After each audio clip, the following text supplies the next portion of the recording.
Assalamualaikum warahmatullahi wabarakatuh. Pada kesempatan kali ini, kami, kelompok 4, akan memaparkan hasil review artikel jurnal kelompok kami, yakni mengenai lembaga jaminan fidusia.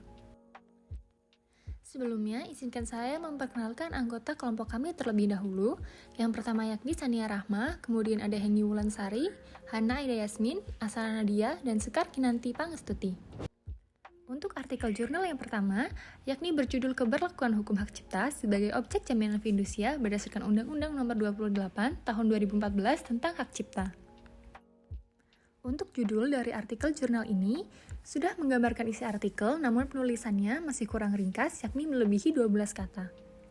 Untuk abstraknya, abstrak sudah memuat tujuan, metode, dan hasil penelitian, serta tidak lebih dari 250 kata. Namun, kata kunci tidak disusun secara alfabetis.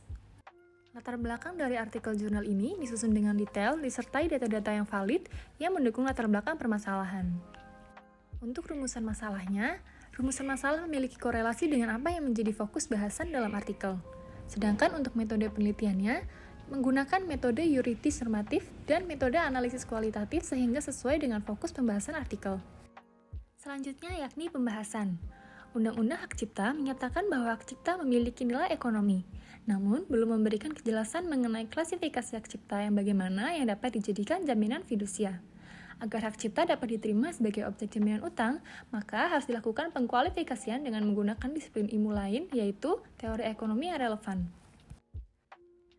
Apabila teori ini diterapkan untuk menghitung nilai ekonomi pada suatu ciptaan yang telah terdaftar sebagai hak cipta, maka kualitas produk, pelayanan, harga, dan citra yang dimiliki atas suatu ciptaan akan menciptakan standar baku bagi hak cipta agar dapat diterima sebagai objek jaminan fidusia. Untuk melindungi kepentingan para pihak, antara debitur dan kreditur, dibuat beberapa janji yang dimuat dalam perjanjian pokok khusus hak cipta sebagai objek jaminannya. Karena belum adanya peraturan yang mengatur, maka hak cipta tidak dapat dijadikan jaminan utama, melainkan hanya sebagai jaminan tambahan atau disatukan dengan objek jaminan lainnya, dan eksekusinya disesuaikan dengan undang-undang fidusia yang berlaku pada umumnya. Dapat dilakukan tanpa atau melalui pengadilan. Untuk kesimpulan dari artikel jurnal ini, sudah menjawab rumusan masalah, namun terlalu bertele-tele, seharusnya cukup 1 sampai dengan 2 paragraf.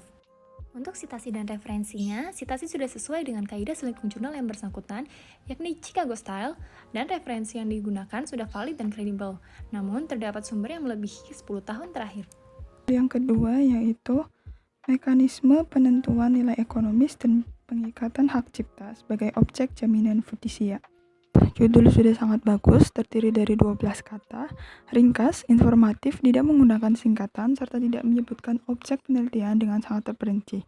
Judul memiliki korelasi dengan isi. Selanjutnya yaitu abstrak. Abstrak sudah memuat tujuan metode dan hasil penelitian, serta tidak lebih dari 250 kata. Kata kunci telah disusun secara alfabetis. Selanjutnya latar belakang, disusun dengan detail disertai data-data valid yang mendukung latar belakang permasalahan. Selanjutnya yaitu pendahuluan, presentasi panjang halaman pendahuluan telah sesuai, yaitu 10% dari keseluruhan halaman jurnal. Telah dijabarkan juga latar belakang permasalahan. Rumusan masalah yang diangkat dalam jurnal ini yaitu pertama, bagaimana mekanisme penentuan nilai ekonomi suatu hak cipta di Indonesia untuk dapat dijadikan objek jaminan fidusia apabila dibandingkan dengan praktek di negara penganut sistem common law. Akan tetapi tidak ditemukan tujuan penelitiannya. Selanjutnya yaitu metode penelitian. Metode penelitian yang digunakan telah ditulis secara ringkas dan jelas, yaitu menggunakan penelitian yuridis normatif.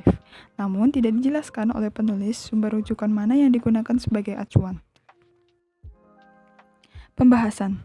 Menurut ketentuan nomor 15 /PBI /2012 tentang penilaian kualitas aset bank umum pasal 43, agunan yang dapat diperhitungkan sertifikat hak kekayaan intelektual saat ini belum termasuk dalam daftar agunan yang dimaksud oleh Otoritas Bank Indonesia. Selain belum tercantum dalam daftar agunan, untuk hak cipta sampai saat ini belum ada pedoman penilaian yang dapat digunakan oleh penilai publik, sehingga tentu saja belum ada lembaga keuangan yang menerima hak cipta sebagai agunan. Peraturan pemerintah yang mengatur lebih lanjut mengenai mekanisme pembebanan fidusia kepada hak cipta yang belum ada. Lembaga manajemen kolektif adalah institusi yang berbentuk badan hukum, nirlaba yang diberi kuasa oleh pencipta, pemegang hak cipta, dan atau pemilik hak terkait guna mengelola hak ekonominya dalam bentuk menghimpun dan mendistribusikan royalti. 3 metode yang berlaku umum untuk penilaian jaminan juga dapat berlaku bagi penilaian hak kekayaan intelektual dan dapat juga berlaku untuk analisis hak cipta. Metode tersebut yaitu metode pendekatan biaya penelitian, metode pendekatan nilai pasar, dan metode pendekatan pendapatan. Kesimpulan dalam jurnal tersebut tidak sesuai karena berisi rekomendasi atau saran dari penulis. Seharusnya, isi dari simpulan merupakan intisari dari pembahasan jurnal. Rumusan masalah dari jurnal hanya satu, namun simpulan terdiri dari 2 paragraf. Penulis simpulan menggunakan numerik, seharusnya lebih baik menggunakan paragraf. Terakhir, sitasi dan referensi. Sitasi sudah sesuai dengan kaidah selingkung jurnal yang bersangkutan, yaitu Harvard Style. Referensi yang digunakan sudah valid dan kredibel, namun terdapat sumber yang melebihi 10 tahun terakhir. Selanjutnya, review artikel jurnal berjudul Model Pengembangan Jaminan Fidusia bagi Pemilik Hak Cipta Karya Musik dan Lagu sebagai Objek Jaminan untuk Mendapatkan Kredit Perbankan di Indonesia.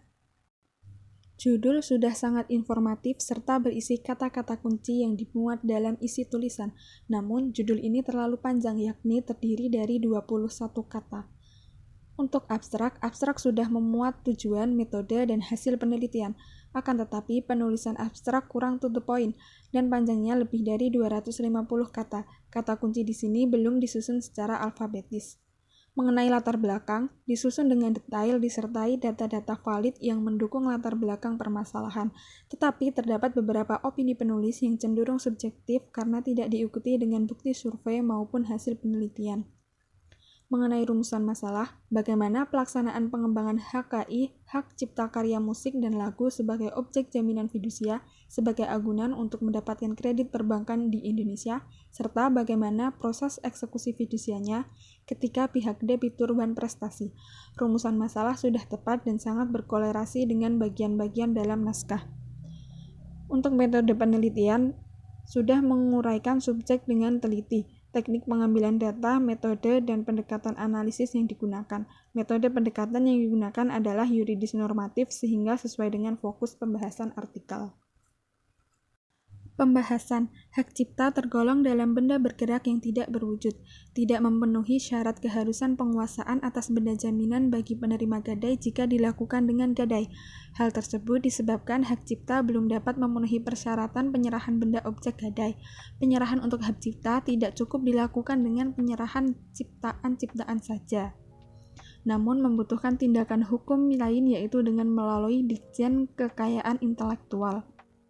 Oleh karena itu, lembaga jaminan yang dapat dikaitkan dengan hak cipta adalah lembaga jaminan fidusia. Diperlukan lembaga aparsial jaminan yang dapat memberikan aparsial atau penilaian terhadap nilai ekonomis, karena yang dijaminkan adalah hak intelektual dari ciptaan. Lembaga yang dimaksud adalah Lembaga Manajemen Kolektif Nasional atau LMKN yang dibentuk di bawah payung Direktorat Jenderal Intelektual Kementerian Hukum Hak Asasi dan Manusia atau Kemenkumham. Dalam Undang-Undang Jaminan Fidusia atau UUJF disebutkan cara untuk mengeksekusi benda jaminan fidusia yaitu melalui pelelangan umum dan penjualan di bawah tangan. Apabila objek jaminan fidusia benda bergerak tak berwujud seperti benda perdagangan efek, dapat dieksekusi dengan menjualnya di pasar atau bursa. Mengenai kesimpulan dalam jurnal tersebut tidak sesuai karena berisi rekomendasi atau saran dari penulis. Seharusnya isi dari simpulan merupakan intisari dari pembahasan jurnal. Rumusan masalah dari jurnal hanya satu, namun simpulan terdiri dari 2 paragraf. Penulisan simpulan menggunakan numerik, seharusnya lebih baik menggunakan paragraf. Mengenai sitasi dan referensi, sitasi sudah sesuai dengan kaidah selingkung jurnal yang bersangkutan atau Harvard Style. Referensi yang digunakan valid dan kredibel, namun terdapat sumber yang melebihi 10 tahun terakhir. Artikel keempat berjudul Hak Paten sebagai Objek Jaminan Fidusia berdasarkan Peraturan Perundang-undangan mengenai Jaminan Fidusia dan Paten. Judul sudah menggambarkan isi dari artikel dan penulisannya sudah sangat sesuai. Berkaitan dengan abstrak, sudah memuat tujuan, metode, dan hasil penelitian. Penulisannya pun sudah to the point dan tidak lebih dari 250 kata. Namun, kata kunci di sini belum disusun secara alfabetis. Kemudian mengenai pendahuluan, persentase panjang halamannya sudah sesuai dari panjang keseluruhan manuskrip. Pendahuluan juga sudah mengandung latar belakang masalah, tujuan, serta permasalahan. Rumusan masalah yang diangkat oleh penulis adalah yang pertama, belum adanya peraturan teknis yang mengatur mengenai syarat dan tata cara hak atas paten sebagai objek jaminan fidusia. Yang kedua, saat ini belum ada aparsial yang kompeten dan diakui untuk menilai hak kekayaan intelektual tersebut. Rumusan masalah ini sangat berkorelasi dengan bagian-bagian dalam naskah. Sedangkan, metode penelitian telah ditulis secara ringkas dan jelas, yaitu dengan menggunakan penelitian yuridis normatif. Isi dalam bab pembahasan artikel ini adalah hak atas paten harus diikat terlebih dahulu oleh lembaga jaminan fidusia sebelum dijadikan sebagai objek jaminan untuk mendapatkan kredit perbankan. Namun, dalam kenyataannya, terdapat kerancuan pada pasal 108 ayat 1 Undang-Undang Paten yang berbunyi, hak atas paten dapat dijadikan sebagai objek jaminan fidusia. Kata dapat dalam pasal ini multitafsir sehingga menimbulkan ketidakpastian hukum. Seharusnya dapat dinyatakan secara tegas bahwa hak paten merupakan objek jaminan fidusia agar lembaga keuangan berkewajiban mengakui bahwa hak paten adalah objek jaminan fidusia. Ketidakpastian hukum itu juga diperparah dengan adanya kekosongan hukum akibat belum adanya peraturan pemerintah sebagai peraturan pelaksana yang diamanatkan oleh Pasal 108 ayat 2 Undang-Undang Paten. Kemudian untuk meminimalisir kendala yang dihadapi oleh Bank Umum Nasional dan tetap memperhatikan prinsip kehati-hatian perbankan, ketentuan Undang-Undang Nomor 1 Tahun 2016 tentang penjaminan dapat diimplementasikan, yakni dengan membuat suatu lembaga yang bertugas untuk menjadi pihak ketiga sebagai penjamin dalam kegiatan pinjam-meminjam antara pemegang hak paten selaku debitur dan perbankan selaku kreditur. Lembaga ini akan menjadi pihak penjamin pengeksekusian hak paten dalam pelaksanaannya apabila terdapat kredit macet atau gagal bayar, serta dapat menjadi aparsial yang mampu mengukur value atau nilai ekonomi dalam paten yang dijadikan sebagai objek jaminan fidusia. Kesimpulan yang ditulis dalam artikel ini telah sesuai, yaitu berisi jawaban atas pertanyaan dari rumusan masalah. Bentuk dari kesimpulan yaitu 2 paragraf yang diuraikan sesuai dengan jumlah rumusan masalahnya. Berikutnya berkaitan dengan sitasi dan referensi. Sitasi yang digunakan sudah sesuai dengan kaidah lingkung jurnal yang bersangkutan, yaitu menggunakan Chicago Style. Kemudian referensinya terdapat sumber yang melebihi 10 tahun terakhir. Referensi yang diambil dari sumber online masih ada yang belum valid, yaitu sumber yang berasal dari kompasiana.com.